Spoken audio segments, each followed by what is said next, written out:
өмірден шаршап әлсіреп жүрсең, ұйқың қанбай жүрсе, немесе өзіңнің миссияң не екенін білмей жүрсең, өзіңді өзің ести алмай жүрсең, өзіңді өзің тыңдай алмай жүрсең, өзіңде не болып жатқанын білмей жүрсең, барлығы өзіңде.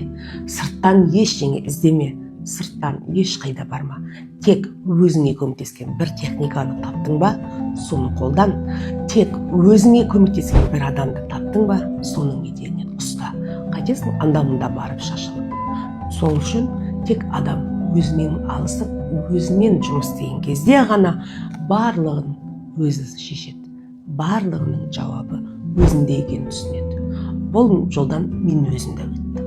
Сол себепті айтарым, өзіңді тыңдап, өзіңнің ішкі халіңді реттеген кезде әлем саған құшағын жаяды, және де әлем түрлі түсті бояуға енеді. Егер де сен де ана маманға барып, немесе техника қолданып жасаған болсаң, жай ғана маған келші.